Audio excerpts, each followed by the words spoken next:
Na, iliuzijos meno programa, kiek žinau, Lietuvoje gyvuoja gal kokius 5-6 metus. Tai yra, galim sakyti, ir nėra nei senas, nei naujas dalykas, bet jisai po truputį labai stipriai populiarėja. Kiek žinau, užsienį tai yra tam tikrose šalyse labai populiaru, o vakarų šalyse, pavyzdžiui, Amerikoje, tai iki šiol dar nėra, kaip sakoma, iliuzionistas, kad būtų vestuvėse. Viskas bazuojasi ties korporacijom bei įmonės renginiuose.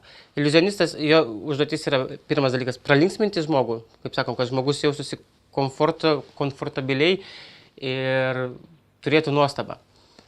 Kita mūsų užduotis, kaip sakoma, svarbiausia, kad būtų iškelta emocija, jokio skirtumo, ar tai yra džiaugsmo emocija, ar tai yra, kaip sakoma, tam tikro gailesčio emocija, kad žmogus patirtų tam tikrą emociją, kurio jis realiam gyvenime nepatiria.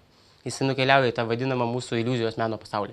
Pagrindinis dalykas yra, kas svarbiausia, tai jie nori pasijusti, tapti tais pačiais vaikais, kurie pirmą kartą pamatė tą emociją, kas yra tas fokusas. Jiem ant ir vestuvės, ir bet kuria šventė, jinai turi būti magiška ir stebuklinga. Tai iliuzionistas vestuvėse sudaro visumą to, padaro tą pagrindinę atmosferą. Mano sritis yra mentalizmas. Aš trumpai papasakosiu, kas tai yra, nes Lietuvoje tai yra visai naujas žodis.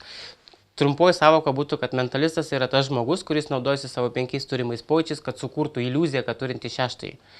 Tai kuriama iliuzija, kad žmogus skaito mintis, pasako apie žmogų pagrindinės bei slapčiausias jo užgaidas, kontroliuoja jo elgesį bei skaito jo kūno kalbą. Bet viskas yra apsupta aplink šou, tam, kad žiūrovui būtų įdomu, kaip tai vyksta. Kodėl būtent aš tai pasirinkau, net negaliu paaiškinti.